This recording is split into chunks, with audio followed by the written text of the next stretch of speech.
Hello, and welcome to Off the Track podcast. I'm Charlie, this is my channel, and today I've got two of my friends with me to talk about who is the current best F1 driver. Now, obviously, there's an answer that most people would go for. That's six-time world champion Lewis Hamilton. Soon to be seven. And yeah, almost certainly. And Will, do you want to take us through why you think Hamilton is the best driver on the grid? Yep, okay then. So, first of all, obviously the obvious, 87 wins and 155 podiums. Obviously it's got the caveat of being in the best car, potentially every single season except from one for like half a season. But even despite that, I don't think you can really take that away from him, that it's still a very impressive record regardless. So that's the first point, and it's probably the most obvious. I also think at the moment on the grid, he's the most complete driver when you look at all of the attributes that make a good racing driver. So, Such as? So qualifying, for example, I don't think there's a better qualifier than him. That's probably true. Especially when you look at Austria this season in the rain, when he was a second faster, and also Singapore back in, I think, 2019, was it? Or I think 18? it was 18. I remember that one when he pulled out the bag when Ferrari were quicker, or Red Bull as well. Yeah, I remember that. So I think I'd possibly say since Schumacher, he's been the best qualifier in F1.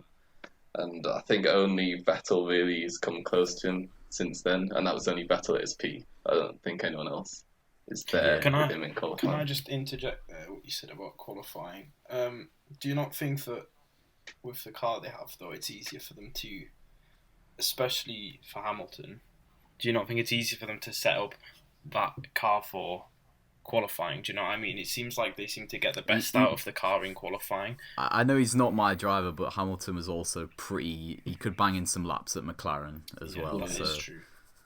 He's always been like much faster. I think he's the best qualifier. Fair enough. So then we move on from qualifying. I think in the races, I think he probably is one of the more consistent drivers. Maybe when you look at the stats, it says he's consistent. Sometimes he does have off weekends. I remember there was one time in, I think, Baku a few years ago when he was just terrible. But I think in general, I don't see him having many really bad races. I think he'll always at least get a podium on average, regardless of whether he's having a good one. And obviously that's easy with a Mercedes, but Bottas, at least that's said about him is the fair. I don't think he consistently can get podiums even when he's driving badly. So I think he is consistently very good. Also, kind of tying him with consistency, I don't see him make massive amounts of mistakes. So again, every now and then he has an off weekend where he'll make a few mistakes, but I don't think you really see him in like highlights in a race just going wide somewhere or anything like that. Go on. I was just gonna say someone like Verstappen definitely is more error prone. Yeah. I would agree with that as well. And Spinella as well. It's. And I also think that he's reached his peak now at Mercedes, and I think he probably is at the top of his game at the moment. Even with the best car, I don't think many drivers, if any, could beat him at the moment. So. I think given equal machinery, there's a lot of drivers who would be a match for him. I mean, I think the only reason he is dominant in this period is because of Bottas. I mean, I'm not saying he's a bad driver, but I think we can both get to it in our points. Yeah, about the car. Was that all you had for Hamilton? I was just going to give just the final part. I was going to throw a few stats out there. So obviously, Bottas, he's not great, but you've got to look at the stats. In 2017, Bottas got 3 wins and 4 poles. Hamilton got 9 wins and 11 poles. 2018, possibly the biggest whitewash I've ever seen. 0 wins and 2 poles, and Hamilton got 11 wins and 11 poles. Yeah, And then but Bottas had some bad luck that year, but Hamilton definitely destroyed him. Yeah. And then in 2019, it was a bit better with 4 wins and 4 poles. Hamilton's 11 wins and 5 poles. So, and obviously Bottas just isn't on the level of even someone like Rosberg or Vettel or anyone like that, but it's still pretty. I think it's quite impressive to be that good against a teammate, regardless.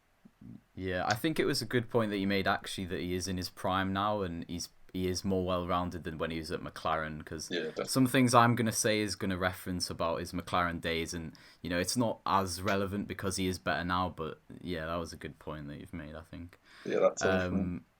All right, well, pretty convincing, obviously. We're going to have a hard time talking against Hamilton. All of us think that, you know, the 3 drivers that we're going to talk about is Hamilton, it's Verstappen and Leclerc. All 3 of us, you know, think they're all very good and all very close, actually. But, you know, we're each making the point for a different driver to make it interesting. Luke, you're next, and you've gone with the Dutchie. Yeah, Max Verstappen. I think at the moment, the way he's going, he could be considered, this might be a bit of a rash statement, but one of the best Dutch drivers ever. Oh, yeah, he probably already is the best. There's not many good Dutch drivers. Yeah, that's true. But I just think he's one of those drivers where, I mean, he's still only young. I mean, he's 22. That's 2 years older than us. Yeah, it feels like he's been around forever. I mean, yeah, he's in his 6th season of Formula One, which is kind of crazy. I think he was the youngest winner, was it, when he won at Spain when the 2 Mercedes crashed out. I think he was 18, which is crazy. Yeah, I mean, and his debut at 17 in Toro Rosso, I think you look at someone like that, 6 seasons already, and he's already got like 9 wins in a car which hasn't been the most dominant, shall I say, in that whole period, which I think is impressive given his age and his lack of experience. And yeah, we've seen that he's not the most consistent. I mean, you know, he's had crashes. I mean, the crash with Vettel springs to mind in Silverstone last season. You know, it's silly mistakes like that where he'll be a bit too opportunistic. He might have got more consistent this season. I think he has. I think it's every season he's got better, which is obviously, it sounds obvious, but yeah, I think he's had a lot of mistakes, which, you know, it's going to be expected, but I just think he's one of those drivers that gets the best out of the car he's given. I mean, you look at some of the drives he's been up against, mainly Daniel Ricciardo. I mean, we all know what Ricciardo can do as a driver, but I just think, in my opinion, he did better than Ricciardo in every season, especially given the experience gap between them. I think maybe in the first season it was close, but then after that, I think you're right. And I think that it showed in terms of obviously the management of Red Bull wanted to keep him, etc. In 2018, I've just got here. He had 2 wins, so compared to Ricciardo, who had also 2. You know, I think for me, he was better, and obviously we've seen against Gasly and Albon what he's done. I mean, they're a class apart. I mean, when Gasly was driving for Red Bull, you know, he outclassed him. He was lapping him by, you know. Yeah, I think that is the thing is that he's made Gasly and Albon look like poor drivers, but they're really not. They're decent, solid drivers. Yeah. And he's made them look. He's pretty much embarrassed them, and that's something I'm going to be talking about with my driver. But I'd love to see someone who's already established go in at Red Bull to see how, because like Gasly and what do you call them, Albon, like they are good, but they're kind of unproven in a way. Like they've never been up against someone that's like top except from Verstappen. Yeah. So I'd like to see someone maybe like Hulkenberg to go in. Yeah. I think if you look at the stats though, he has out in 2017 and 2018. You know, when he was against Daniel Ricciardo, which I think everyone would agree that's the driver that's given him the most competition. He did outscore him. Definitely. He's outscored him. Wasn't that the season where Ricciardo had like 6 DNFs or something? Probably, I think he did, but when when you've looked at the head-to-head, Verstappen was stronger on Yeah. average. I think. So, and I think Fair enough. if you think he's 22 now, he was what 19, 20 back then. That's true, impressive. That's true. Yeah. And I just think, Yeah. given you can drive a Formula 1 car. I mean, Hamilton's shown it till you're 34, 35. He's still got 10, 11 years left, and he's Even 40 with Kimi Räikkönen. exactly. I mean, we've obviously got to be aware that Hamilton probably statistically is better. You look, obviously he's got the World Championships, the wins, but he's been in Formula 1 for 14 seasons. That's a long But time. I've got a question there. I've got a question about Verstappen. Mm-hmm. Do you Go think the media have overhyped him, and people maybe think he's better than what he is? I think he's good, but I think the media. I think he used to be.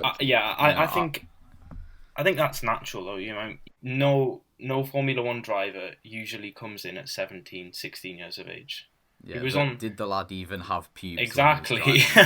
He was on the Red Bull's radar at 15. It was if he got a podium at 17, he wouldn't have legally been able to drink the champagne on the podium. Oh yeah. That's crazy to me. Yeah, I think he used to be overhyped, but nowadays he is of that level of quality where he is one of the top. I think drivers. he's still got that same driving style of where he's raw and a bit aggressive, but like Will said before, he's toned it down. He's more mature. So when he goes for moves now, it's not making you clench your arse cheeks because you think he's going to knock your favorite driver off the track. Yeah, well, it's more exciting. It could be helpful because people were scared to try and overtake him because he was so aggressive. Exactly, but I like that about a driver. You don't want a driver who is going to be easy to pass. You don't want to be the whipping boy in track, and that's why I think.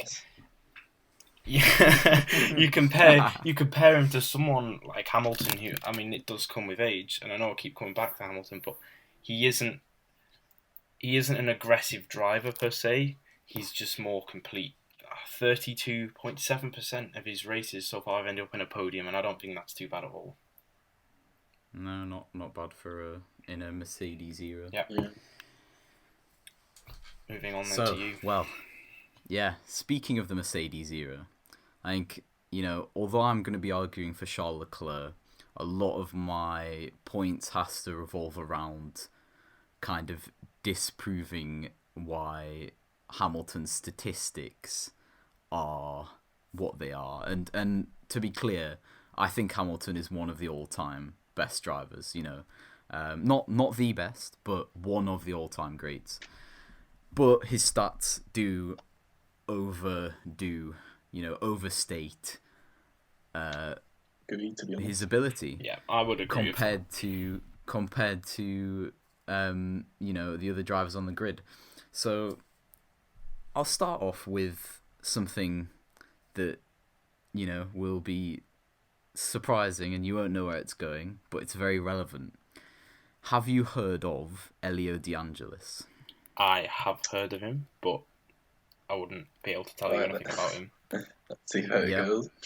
Will, have you heard of I Elio think De I've Angelis? heard of him, but I've got no idea, Right, about so if I was to say, out of Elio De Angelis and Nigel Mansell, who won 32 Grand Prix and was a world champion once, who would you say was the quicker driver if they were teammates together? Well, now you've said this question, I'm going to say De Angelis, because otherwise you wouldn't ask that anyway. cheating. But if you were just basing it on your own knowledge, Yeah, Obviously Mansell, because yeah, I mean everyone knows who Nigel Mansell is. yeah. So they spent 3 seasons together at Lotus when they were both at similar stages of their career, and Elio De Angelis clearly outperformed Nigel Mansell. My point is that statistics are not irrelevant in Formula 1, but are very misleading because the cars are not... It's not a level playing field like most sports. In the 100 metres, the quicker runner will always win. But in Formula 1, each team is made up of hundreds, if not thousands of people. And a driver is somewhat... it's an important cog, but a small cog in a big machine. Mansell had the best car for 3 or 4 years, and he only won 1 championship. And Hamilton has had the best car in his career maybe 7 or 8 times, and he's had the opportunity to win the 6 championships that he had. Yeah. What I'm saying is, the car determines your ability to accumulate statistics, the race wins, the championships, and Hamilton has been in the most dominant team by far in F1 history in Mercedes. Yeah. People talk about Ferrari's dominance under Schumacher, but they weren't winning 75, 80, 95% of the races in a season. There was still in competition from 2000. elsewhere, wasn't there? Exactly, in 2000 and 2003, I would argue they didn't even have the best car. But Schumacher made the difference. Be that as it may, Hamilton has outperformed a lot of teammates. The only way to really tell a driver how good a driver is to compare them to their teammates, because we don't know how quick each car is exactly. We can guess, but we don't really know. You can only compare a driver to their teammates to see how good they are. And Hamilton's record against teammates is not flawless. We won't go all the way back to the start of his career, but against Button at McLaren, they were close in 2010. Hamilton just edged him. Button was clearly the stronger driver in 2011. And then 2012, Button and Hamilton were close. Hamilton edged him again. But Button actually scored more points at McLaren overall in the 3 seasons that they were together. Similarly, Nico Rosberg, it was close in 2014. The championship went down to the wire. And Rosberg won it in 2016. Hamilton did have some reliability problems, but a thing to think about is that Button and Rosberg, while good drivers, are not considered all-time greats. Yeah. They're not, are they? So for Hamilton to be kind of often being beaten by them is questionable for a man who we're claiming is, the greatest of all time and the best driver today. Meanwhile, Charles Leclerc, who's his teammate, 4-time world champion Sebastian Vettel, he's an all-time great. In 2013, when he'd won 9 races in a row, equalled Ascari's record. People were talking about him in the same vein as the Sennas, the Schumachers, the Fangios. But again, back to what you're saying, is he an all-time great, or is he statistically an all-time great? Because like what you're saying about the Mercedes and how, Hamilton has only been able to perform because of what's underneath him, you could say the same about the Red Bull. Although probably not as dominant, he's still a good driver. I wouldn't take that away from him. Yeah, that's a good point. What I will say is, Vettel may have been slightly overrated by the car, similarly to Hamilton. However, when he went to Ferrari, we saw that he dominated Kimi Räikkönen, who's a strong driver. And either way, Vettel is one of the strongest drivers on the grid, and crucially, he's stronger than Bottas. I think we can all agree. Yeah. Bottas barely outperformed an aging Massa, whereas Vettel dominated Kimi Räikkönen, and he's quicker than Bottas. But I'd say this season, Leclerc has made Vettel look... He's performed better relative to Vettel than Hamilton has to Bottas. Yeah. He's made Vettel look not amateur, but he's made him look silly, Exactly, and there's even been conspiracy theories, which I've seen a lot of people posting on Instagram and stuff, that Ferrari are purposefully giving Vettel a bad car. I wouldn't. That one before. I wouldn't even disprove that. I think, especially in the current climate Ferrari are in, they're in such a predicament that every race they are going to be. No, I agree with you. I'm saying that every race, because of their predicament, they're going to be bringing new parts. They're going to be trying new things, and they will put those parts on Leclerc's car. I mean, so I don't disagree with you there. The point I'm saying is, they're not going to purposefully screw over Vettel. And the fact that people are thinking that Vettel is being artificially held back because Leclerc is so good and so outperforming that Ferrari, that shows how good he is. Because he's dominating a 4-time world champion more than Hamilton is outperforming Bottas. Now, I'm not saying Bottas is a bad driver and he's beating Hamilton. That's obviously not true. Hamilton has dominated Bottas as well. But that's basically my argument, that you can only judge a driver on teammates, not on how good their car is, because a team is usually over 1,000 people nowadays. And Leclerc is doing better relative to a higher quality teammate than Hamilton is. And then Verstappen, Albon and Gasly are okay, but they're not as proven as someone like Sebastian Vettel. That is a good point. And, Albon's getting like 5th in the British Grand Prix to Verstappen's 1st, but Leclerc's getting podiums 3rd and 4th, where Vettel's out the points. What you did say there, though, is I did obviously compare Verstappen more to Ricciardo, who I think also is, or one of the best drivers on the grid. Yeah, I'll take that on, and I'll say Verstappen didn't make Ricciardo look silly. He marginally beat him, but he didn't make it look so lopsided. And I forgot to mention 2019. Yeah, I've mentioned this season. 2019, in Leclerc's only 2nd season in F1, he outscored Vettel, and in Bahrain he was unlucky to get the win. He had engine problems, otherwise he would have won that race. And in Singapore, after Leclerc had just won 2 races, Vettel was fortunate with the strategy. So if some circumstances had gone slightly different and Leclerc hadn't been unlucky, he could have come out of his 2nd season in F1 with 4 wins to Vettel's 0 in that Ferrari. When I remember we were saying when he first joined Ferrari, and I think it was you, Charlie, who said, "But if Vettel doesn't beat him, then it will be embarrassing." And it wasn't even close. Personally, I think he did. Leclerc showed Vettel up in that first season at Ferrari. Yeah, I originally thought that Vettel would, when Leclerc was announced as a Ferrari driver, I thought Vettel would beat him fairly comfortably, and then Leclerc would get closer as the season went on, but he went straight out, bang, beat him. And we know Vettel has off seasons, as he did in 2014 and maybe the first half of 2012, for example, but we've seen that 2019, actually, he was better than this season. 2020 is Vettel's maybe off season. So Leclerc has beaten him at a time when he wasn't compromised. Will, do you have anything to say about my Leclerc points? You've been taking it all in silently.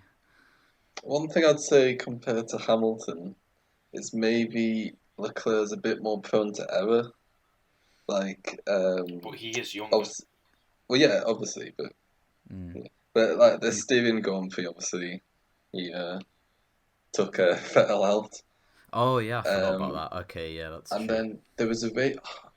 There was a race last season as well where I remember. Baku. Yeah, it might have been. I can't. I feel like there were a couple of races last season where maybe a lack of experience kind of cost him, and he made a mistake. And then obviously there was the crash at Brazil. And obviously it was also Vettel's fault that as well. But I think with a bit more experience, you just give a bit more space in that situation. What you're saying though, Will, is that's bound to happen with a young driver. I mean, if you went back to Hamilton at the same age, I mean... To be fair, though, I am arguing that Leclerc is the best now. So I can't just say, Hamilton did that when he was young, because what I am saying is Leclerc is better than Hamilton this season. So that is a good point. I think what my counter to that would be that Leclerc has been in a lot more situations that could force errors, whereas Hamilton is usually at the front. And actually, when he wasn't at the front in a dominant Mercedes in Styria, I believe, he took out Albon. And he took out Albon in Brazil last year as well. So true. So I'll say that Leclerc does make some mistakes, but I'd say that in a Mercedes, I think he'd definitely make less mistakes than he would in a Ferrari. I mean, it's all relative. It's obviously it's hard to say because it's hard to say, but that's my opinion. We've been going almost half an hour now. I don't really have anything to say apart from I was gonna talk about Verstappen compared to Leclerc, but I think given that they're the same age by Verstappen's old by a month. I was going to compare a few stats, but honestly, I think it would be unfair considering he's been in the sport 3 years more than Leclerc. So I think that they're both on an equal level. I just think, in my opinion anyway, I think Verstappen is definitely better than Leclerc in my opinion. I think it would be a bit closer between them and Hamilton, but I think as more of a prospect and one for the future and someone that's already proven that they can deliver in a car that's not even the best. I mean, we look at the recent race at the 70th anniversary Grand Prix. I just think if you're looking at the bigger picture in the future, I think he's the best now and he will be even better. I could say Leclerc's outperforming his car more than Verstappen I think they both is. are, But, to be truthful. yeah, they're both outperforming. All three of those drivers are absolutely phenomenal. That's no question. And I think you'd be tough to say that anyone would be able to beat. Yeah. All right, now the real podcast starts where we talk about how Romain Grosjean is the best driver on the grids. Well, Disagree, obviously, Latifi. hashtag bring back Maldonado. That's all I'm saying. Yeah. Lotus 2015. Yeah. Oh, what a lineup. Or maybe Nareen Kartikayan, anyone? Put him in a Mercedes. I'd love to see what he can do. He'd win the championship, mate. He'd win the championship. Yeah. So I think we've gone through a lot of material for each of them. Yeah. I think maybe the Hamilton point was the shortest, but it's more self-explanatory. Yeah, it's the easiest one to explain. I guess we can leave a poll, one of those little information things, a little poll at the top right of the screen right now to get people's opinions. Obviously, there's a lot of Verstappen fans in the world. There's a lot of Hamilton fans. I'm expecting Leclerc to not do as well, but, hopefully my argument about an obscure driver from the 1980s totally hit home. And yeah, so let us know who you think is the best. I'll be looking forward to reading some comments if we get enough engagement on this to get some discussion going. Hopefully. Yeah, and if you enjoyed us three retards talking about F1, then we'll be doing a race review of the next one. I just want to say Spain. we are no experts. So obviously, people are going to disagree. Speak for yourself. Speak for yourself. Yeah. But yeah, it's totally based on opinion. Obviously, But yeah. Yeah, it's just a fun discussion to have. We'll probably never find out. Sadly, these three will likely never drive for the same team at the same time. Well, two of them together. So it's a shame, but that's what makes it fun discussing it. Yeah. So yeah, Spanish Grand Prix will probably be shite, but we'll be here to talk about it. So thank you for listening. Boys. Yep. Cheers, lads.